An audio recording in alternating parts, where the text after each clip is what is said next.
Stop. You haven't subscribed to the channel yet. Subscribe now. We have new stories every day. Now, let's go. John Mitchell leaned back in his chair, the kitchen table creaking under his weight as he shifted. His calloused hands wrapped around the steaming mug of coffee, knuckles white with tension. The clock on the wall ticked loudly, each second feeling like an eternity as he watched Lisa move around the living room, getting ready for yet another night out. His jaw clenched as he observed her. Lisa's slender figure was poured into a sleek black dress that left little to the imagination. Her long blonde hair cascaded down her back in loose curls, and her face was carefully made up, smoky eyes and ruby lips completing the look of a woman ready to paint the town red.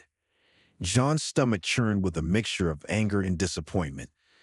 This scene had played out far too many times in recent months, and he was sick of it. He had married Lisa for her vivacious spirit, but lately, that spirit seemed more interested in partying than building a life with him. "Lisa," he called out, his voice gruff with barely contained frustration. "This is the third time this month. I told you I don't want you going to those parties with your so-called friends.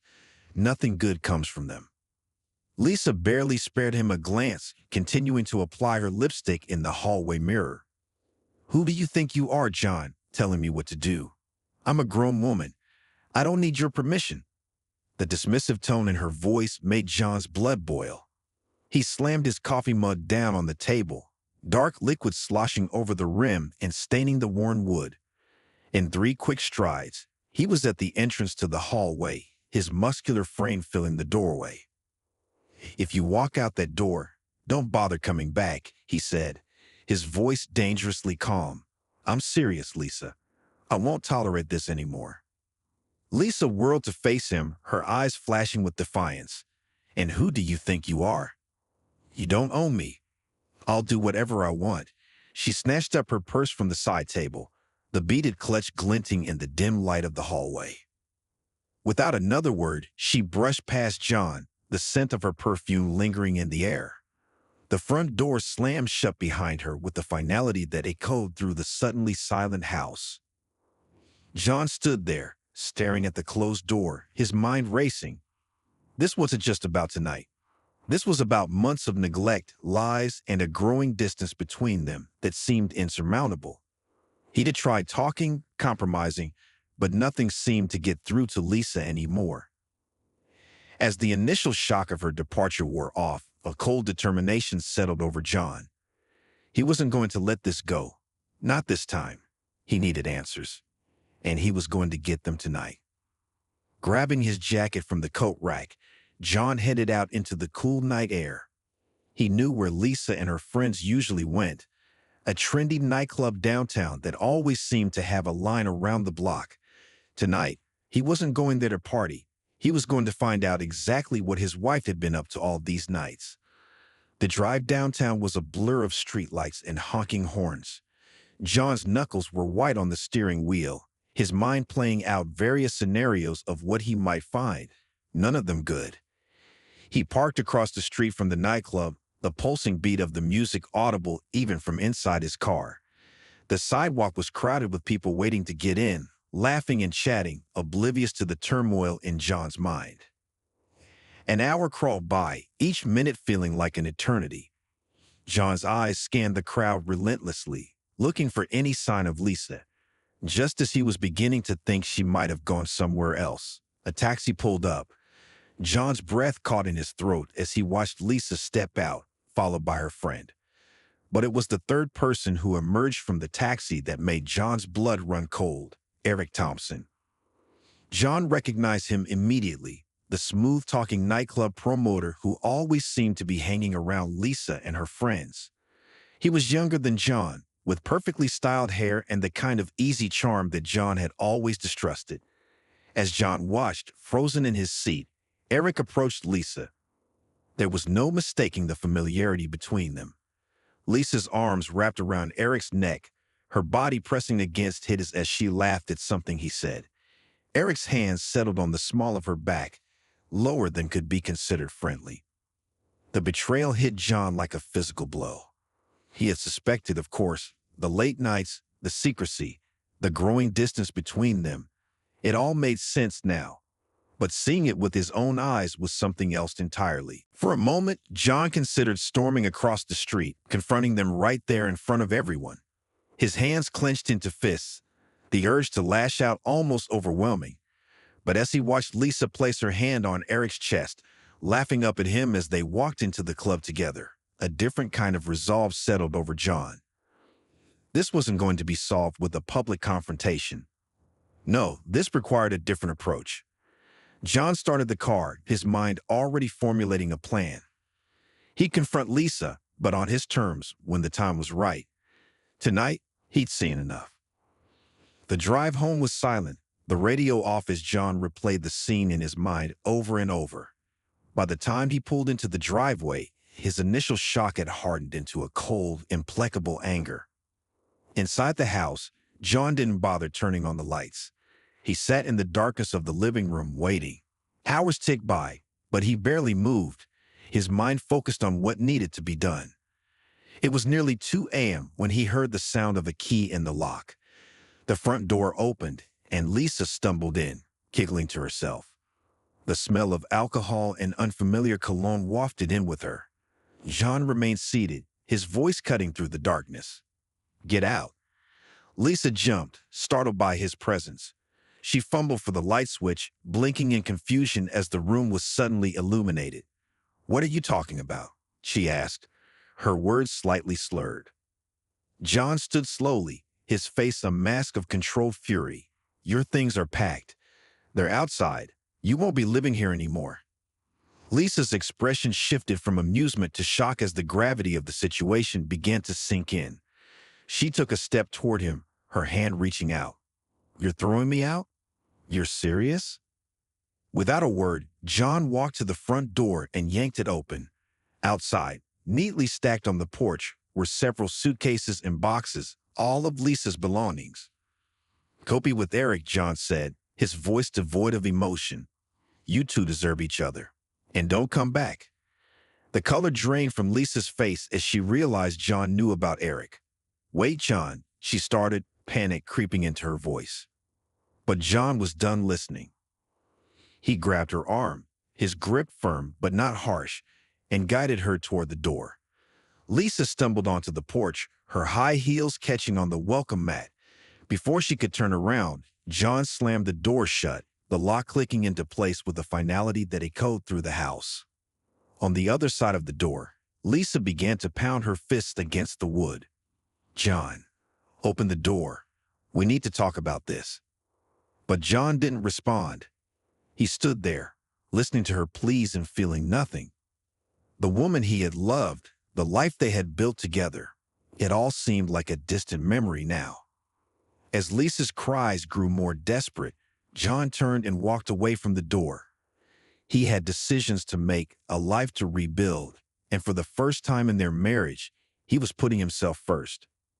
In the quiet of the house, John pulled out his phone and dialed a number. "Alex, it's John. I need your help. I want to file for divorce." John sat in the sleek office of Alexandra Hayes, his newly hired divorce attorney. The room was all clean lines and modern furniture, a stark contrast to the turmoil in John's life. Alexandra, a sharp-eyed woman in her late 40s, studied the file before her with laser focus. "So, John," Alexandra began, looking up from the papers, "you want to file for divorce immediately. No separation period, no attempts at reconciliation. Are you absolutely certain about this?" John nodded, his jaw set. "I've never been more certain of anything in my life." Alexandra leaned back in her chair, assessing him. "All right, but you should know divorces can get ugly fast, especially when there's infidelity involved. Are you prepared for what's coming?" John's eyes hardened. "I'm not backing down, if that's what you're asking." Lisa made her choice. Now she can live with the consequences. "Fair enough," Alexandra replied, a hint of approval in her voice. "Let's get started then. I'll file the paperwork today. In the meantime, I need you to gather every piece of evidence you have of Lisa's infidelity and reckless spending. Text messages, photos, bank statements, Anything and everything. John nodded, already mentally cataloging the damning evidence he collected over the past months. I'll have it all to you by tomorrow. As John left Alexandra's office, his phone buzzed. Lisa's name flashed on the screen. He declined the call without hesitation. The next few weeks were a whirlwind of legal proceedings and tense encounters. John threw himself into his work, taking on extra projects to keep his mind occupied. But the real battle was just beginning. One crisp morning, John found himself face-to-face with Lisa and her attorney, Michael Reynolds, in the first mediation session. The conference room felt claustrophobic, charged with unspoken tension. Michael, a silver-haired man with a predatory smile, spoke first. Mr. Mitchell, my client is willing to be reasonable in her demands. Perhaps we can come to an amicable agreement without dragging this out. John's eyes flicked to Lisa, who sat with false composure, her hands clasped tightly on the table. He turned back to Michael, his voice cold. There's nothing to discuss. Your client violated our marriage vows and squandered our shared resources. She'll get what she's legally entitled to, nothing more. Lisa's composure cracked. John, please, we can work this out. I made a mistake, but... A mistake. John cut her off, his voice sharp. Is that what you call months of lying and cheating? Spending our savings on your parties and your new boyfriend? Michael cleared his throat, attempting to regain control of the situation. Now, Mr. Mitchell, let's not make accusations without proof. Alexandra interjected smoothly, pulling out a thick folder. Oh, we have proof, Mr. Reynolds. Would you like to see the photos of Mrs. Mitchell with her friend? Or perhaps the credit card statements showing thousands spent at clubs and hotels? The color drained from Lisa's face as Alexandra laid out document after document. Text messages, photos, bank statements, all painting a clear picture of her infidelity and reckless behavior. You were spying on me. Lisa sputtered, her eyes wide with disbelief. John met her gaze unflinchingly. I was protecting myself, and it's a good thing I did. The mediation ended in a stalemate, with Michael requesting time to review the evidence. As they left the room, Lisa grabbed John's arm. We need to talk, privately. He shook off her grip. We have nothing to discuss, Lisa. Not anymore. Days turned into weeks as the divorce proceedings dragged on. John threw himself into his work, taking on bigger projects and longer hours. The construction site became his refuge, the physical labor a welcome distraction from the legal battles. One evening, as John was locking up the site office, he spotted a familiar figure leaning against his truck. Eric Thompson stood there with an uneasy smile. Hey man, can we talk? Eric called out, his usual smooth demeanor nowhere to be seen. John's hands clenched into fists, but he kept his voice level. There's nothing to talk about. Get lost. Eric held up his hands placatingly. Look, I know you're pissed. You have every right to be. But Lisa, she's a mess, man. She regrets everything. John laughed, a harsh sound in the quiet evening. And what? You think that makes it all okay? That I should just forgive and forget? No, that's not. Eric started, but John cut him off. Let me make this clear, John said, stepping closer, his voice low and dangerous. I don't care about Lisa's regrets. I don't care about your guilt. You two made your choices. Now you get to live with them. And if I see you around here again, you'll regret it. Understood? Eric swallowed hard, nodding quickly before retreating to his car. John watched him drive away, a mixture of anger and disgust churning in his gut. The next day, John sat in the courtroom, listening as Lisa's attorney painted a picture of emotional neglect and cold indifference.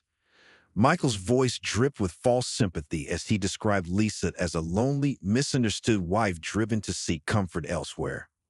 Your Honor, Michael concluded, my client simply asked for what she's entitled to, half of the marital assets, including the house and Mr. Mitchell's retirement fund. It's a fair division, given the circumstances. The judge, a stern-faced woman in her 60s, turned to Alexandra. Miss Hayes, your response. Alexandra stood, her posture confident. Your Honor, while Mr. Reynolds' story is certainly dramatic, it is far from the truth. We have evidence that paints a very different picture. Over the next hour, Alexandra methodically presented the evidence John had gathered, photos of Lisa with Eric, timestamped text messages detailing their affair, bank statements showing Lisa's extravagant spending. As you can see, Your Honor, Alexandra concluded, Mrs. Mitchell's infidelity and financial irresponsibility are well documented. She violated not only her marriage vows, but also her fiduciary duty to the marital estate. We ask that this be taken into consideration when dividing assets. The judge's expression remained impassive as she reviewed the evidence. I'll need time to review all of this thoroughly. We'll reconvene next week for my decision.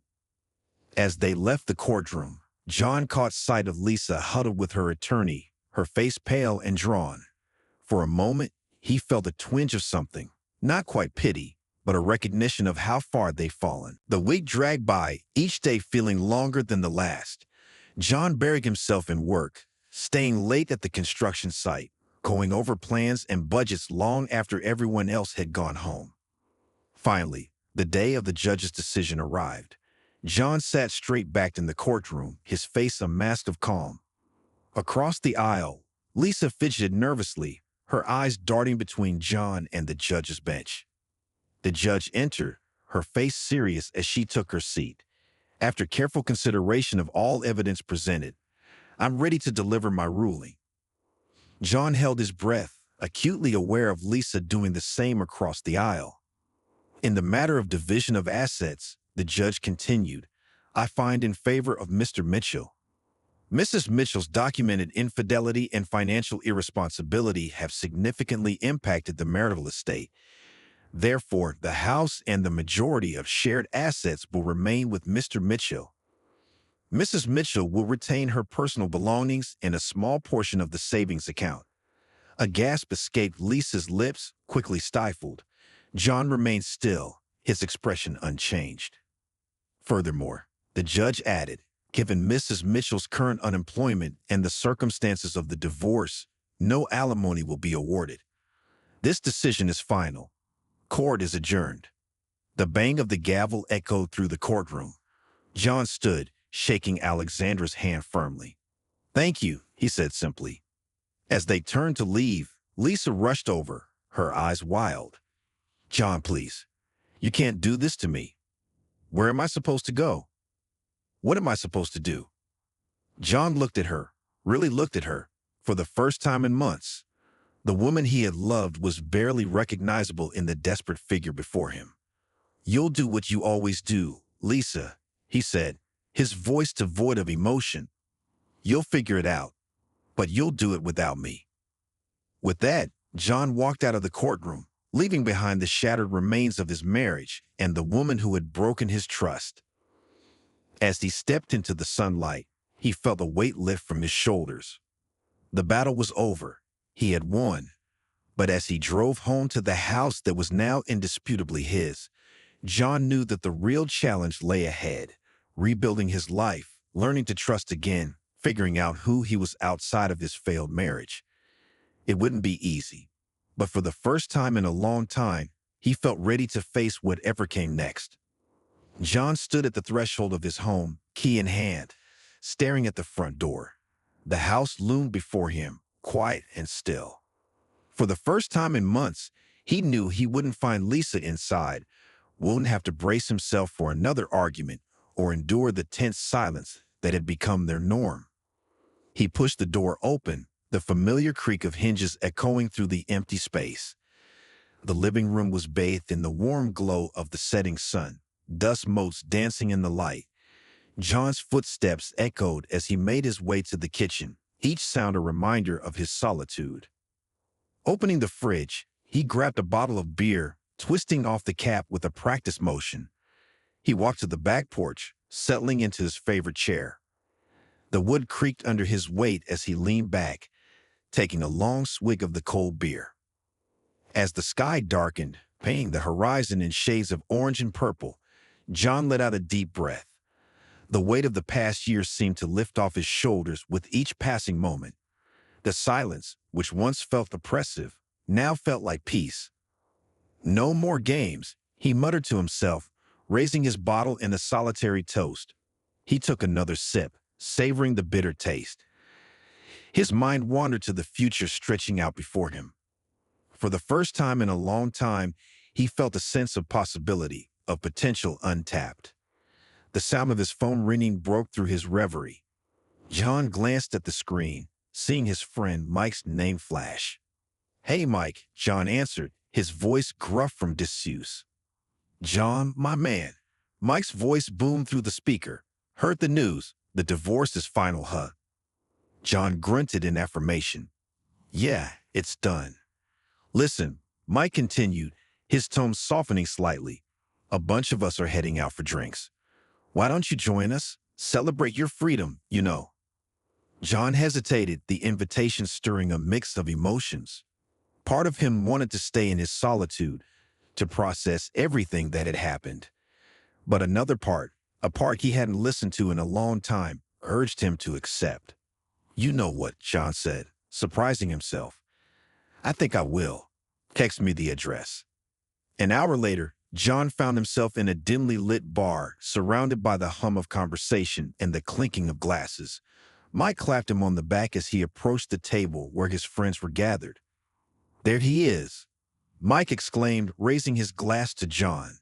"A free man at last." The others at the table cheered, lifting their drinks in a toast. John felt a small smile tug at the corners of his mouth, the first genuine one in what felt like ages. As the night wore on, John found himself relaxing, the tension of the past months slowly ebbing away. His friends, sensing his mood, kept the conversation light, sharing jokes and stories that had nothing to do with failed marriages or bitter divorces. It was nearing midnight when Emily, one of his co-workers, leaned in close to be heard over the noise of the bar. "So, John," she said, her eyes curious but kind, "what's next for you? Any big plans now that you're single?" John paused, considering the question. It was something he'd been avoiding thinking about, but now, with the alcohol warming his veins and the supportive presence of his friends around him, he felt ready to face it. "You know," he said slowly, "I think I'm going to focus on work for a while. There's that big project coming up, the one for the new community center. I've been thinking about some ideas to really make it special." Emily's eyes lit up. "Oh yeah, like what?" As John began to explain his ideas, he felt a spark of excitement ignite within him. The more he talked, the more enthusiastic he became, his hands gesturing animatedly as he described his vision. Mike, overhearing the conversation, chimed in. "Sounds like you've got it all figured out, John. But don't forget to have some fun too, all right? All work and no play, you know." John chuckled, a warm, genuine sound that surprised even him. Yeah, I hear you. Maybe I'll even take that fishing trip we've been talking about for years." The night ended on a high note with promises to meet up again soon. As John climbed into a taxi, he felt lighter than he had in months. The future, which had seemed so bleak just a short time ago, now held promise. The next few weeks flew by in a whirlwind of activity. John threw himself into his work with renewed vigor, his ideas for the community center project gaining traction with both his team and the clients. One sunny afternoon, as John stood on the construction site, hard hat in place and blueprints in hand, he heard a familiar voice call out to him. "Mr. Mitchell, do you have a moment?" John turned to see Michael Reynolds approaching.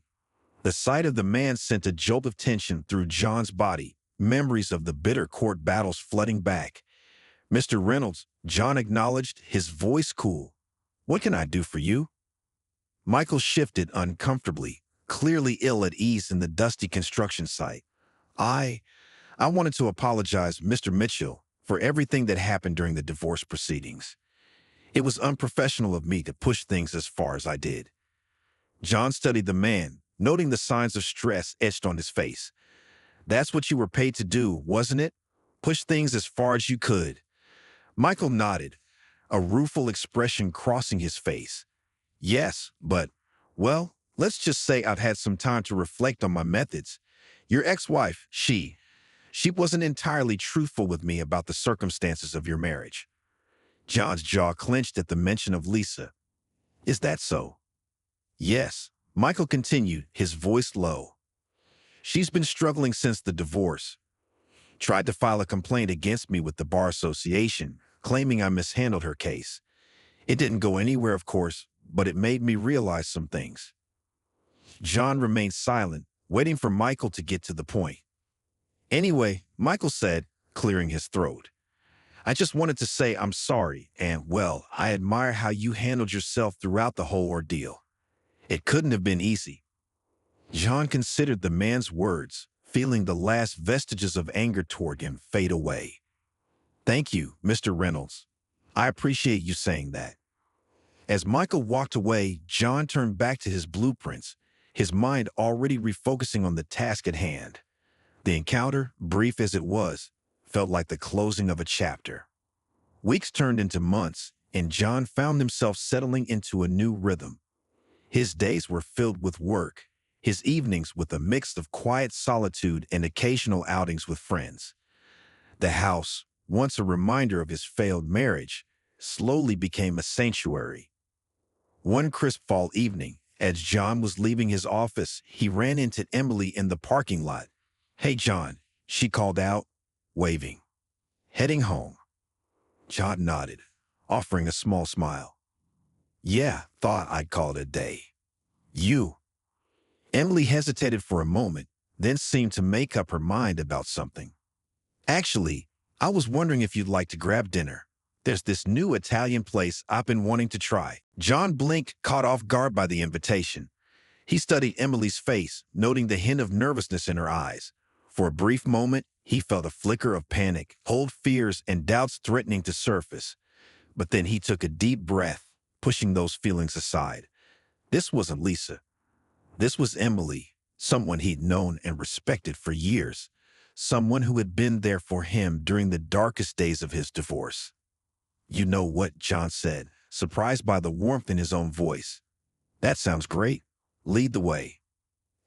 As they walked to Emily's car, chatting easily about work and mutual friends, John felt a sense of possibility unfurling within him. He wasn't ready for another serious relationship, not yet, but friendship, companionship, those were things he could embrace. The Italian restaurant was cozy and warm, the smell of garlic and tomato sauce filling the air. As they settled into their seats, John found himself relaxing, the conversation flowing easily. So, Emily said, taking a sip of her wine, I heard the community center project is really taking off. The designs looked amazing in the last meeting. John nodded, a spark of pride igniting in his chest. Yeah, it's coming along well. We got some great ideas for making it really functional for the neighborhood, energy efficient too. As he began to elaborate on the plans, John felt that familiar excitement building. He described the solar panels they were incorporating, the community garden space, the multi-purpose rooms designed to host everything from job training to art classes. Emily listened intently, her eyes bright with interest. John, that's incredible. You've really poured yourself into this project, haven't you? John paused, considering her words. I guess I have, he said slowly. After everything that happened, well, it felt good to focus on creating something positive, you know. Emily reached across the table, giving his hand a gentle squeeze. I think it's wonderful. You should be proud of yourself, not just for the project, but for how you've handled everything this past year. John felt a warmth spread through him at her words, a feeling that had nothing to do with the wine they were drinking. Thanks, Emily. That means a lot. As they finished their meal and stepped out into the cool night air, John felt a sense of contentment wash over him. The future, which had once seemed so uncertain, now felt full of promise. This was nice, he said, turning to Emily. We should do it again sometime. Emily smiled, her eyes twinkling in the streetlight. I'd like that, John. I'd like that a lot. As John drove home that night, he found himself humming along to the radio, a habit he'd all but forgotten in the stress of the past year. The house, when he pulled into the driveway, didn't loom over him as it once had. Instead, it felt like a welcome sight, a place of peace and possibility. Stepping inside, John kicked off his shoes and made his way to the back porch. He settled into his favorite chair, looking out over the backyard. The moon hung low in the sky, casting a soft glow over the landscape. John took a deep breath, letting it out slowly. The anger that had fueled him for so long, the bitterness over Lisa's betrayal, the stress of the divorce, it all seemed to have lost its edge. In its place was a quiet strength, a resolve to move forward. He thought about the community center project, about the difference it would make in people's lives. He thought about his friends, who had stood by him through the darkest times. And he thought about Emily, about the warmth of her smile and the possibility of new beginnings. John wasn't naive.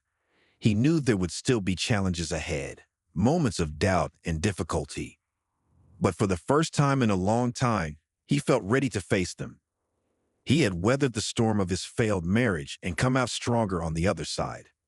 As the night deepened around him, John allowed himself a small smile. The past was behind him now, a chapter closed. The future, with all its uncertainties and possibilities, stretched out before him. And John Mitchell was ready to embrace it, one day at a time.